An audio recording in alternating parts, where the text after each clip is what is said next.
بسم اللہ الرحمن الرحیم الحمد للہ وکفا وسلام علی عبادہ الذین اصطفیٰ اما بعد۔ محترم سامعین و ناظرین، رمضان المبارک کے پورے مہینے کو یعنی 30 ایام کو اللہ تعالیٰ نے رحمت، مغفرت اور دوزخ سے آزادی اور نجات کا ذریعہ اور سبب بنایا ہے۔ لیکن ہم دیکھتے ہیں کہ ایک حدیث طیبہ کے اندر اس ماہ مبارک کے 30 دنوں کی 10 دنوں کے اعتبار سے تقسیم کی گئی ہے، جس کو پہلا عشرہ، دوسرا عشرہ اور تیسرا عشرہ معاشرے میں کہا جاتا ہے۔ صحیح ابن خزیمہ کی یہ روایت ہے، آپ صلی اللہ علیہ وسلم نے ارشاد فرمایا: اولہ رحمہ واوسطہ مغفرہ وآخرہ عتق من النار، کہ اس کا پہلا عشرہ یعنی پہلے 10 دن رحمت کے ہیں اور درمیان والے 10 دن مغفرت کے ہیں اور آخری 10 دن دوزخ سے آزادی اور نجات کے ہیں۔ یہ ویڈیو اس حوالے سے بہت اہم ہونے والی ہے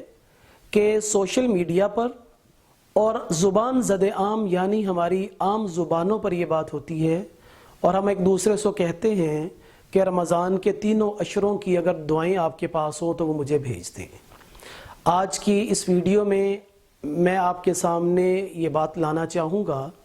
کہ جو عمل ہم کر رہے ہیں ہمیں اس کی حقیقت معلوم ہو کہ جو دعائیں ہم پڑھتے ہیں اس کا پس منظر اور حقیقت کیا ہے۔ پہلے عشرے کی دعا جس کو معاشرے میں کہا جاتا ہے رب اغفر وارحم وانت خیر الراحمین، یہ قرآن کریم کی سورہ مؤمنون پارہ نمبر 18 کی آخری آیت ہے۔ اللہ فرماتے ہیں رب اغفر وارحم وانت خیر الراحمین،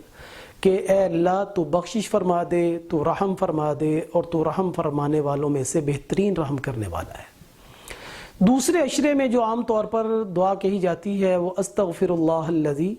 لا الہ الا هو الحی القیوم واتوب الیہ، یہ جامع ترمذی کی روایت ہے۔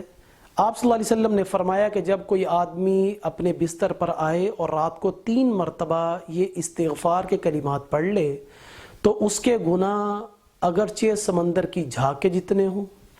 یا درختوں کے پتوں کی تعداد کے جتنے ہوں، یا دنیا کے ایام کی تعداد جتنے ہوں، اللہ اس کے گناہ اس استغفار کی برکت سے فرما دیتے ہیں۔ تو گویا کہ یہ استغفار بھی اپنی ذات میں مستند بھی ہے اور فضیلت کا باعث بھی ہے۔ تیسری اور آخری عشرے کی دعا اللہم اجرنی من النار جو ہم پڑھتے ہیں،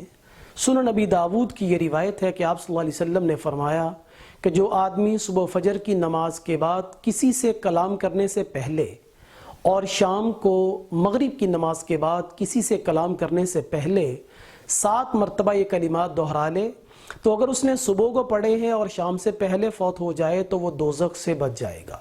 اور اگر شام کو پڑھے ہیں اور صبح سے پہلے فوت ہو جائے تو وہ دوزخ سے نجات پا لے گا۔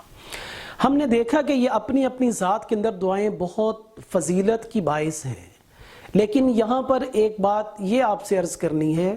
کہ رمضان المبارک کے عشروں کے ساتھ ایسا کسی حدیث طیبہ کے اندر ان دعاؤں کو خاص کیا گیا ہو تو ایسا بالکل بھی نہیں ہے۔ دعائیں پڑھنی چاہیے، دعائیں اپنی ذات میں مستند بھی ہیں، فضیلت کا باعث بھی ہیں، لیکن میں اور آپ اس کو اس عقیدے، اس نظریے سے بالکل نہ پڑھیں کہ یہ حدیث طیبہ سے ثابت ہیں یا آپ صلی اللہ علیہ وسلم نے اس کی تعلیم ارشاد فرمائی ہے، تو یہ دعائیں پڑھنے کا معمول ہو، لیکن اس علم کے ساتھ، اس بیداری کے ساتھ اور اس نظریے کے ساتھ یہ کسی حدیث طیبہ سے ثابت نہیں ہیں، بلکہ یہ دعائیں ان عشروں کی جو آپ صلی اللہ علیہ وسلم نے تقسیم بیان فرمائی ہے اس سے مناسبت رکھتی ہیں۔ اس طرح معاشرے کے اندر کسی چیز کو جب اپنی ذات میں پہچان کر عمل کیا جاتا ہے تو پھر دین اپنے پوری شکل و صورت کے ساتھ معاشرے میں باقی رہتا ہے۔ اس لیے یہ پیغام دوسروں تک بھی پہنچائیں اور خود میں اور آپ اپنے نظریے، اپنے عقیدے کی بھی تصحیح کر لیں کہ یہ دعا کسی حدیث طیبہ سے 3 عشروں کی دعائیں ثابت نہیں ہیں، بلکہ ان عشروں کی تقسیم کے ساتھ مناسبت رکھتی ہیں۔ تو اہل علم نے عوام الناس کے لیے ان کو متعین فرما دیا ہے۔ اس نظریے کے ساتھ اگر میں اور آپ پڑھیں گے تو یہ میرے اور آپ کے لیے خیر و برکت کا ذریعہ اور سبب ہوگا۔ اللہ تبارک و تعالی مجھے اور آپ کو دین کو جان کر اس کی حقیقت پر عمل کرنے کی توفیق عطا فرمائے۔ وآخر دعوانا ان الحمد للہ رب العالمین۔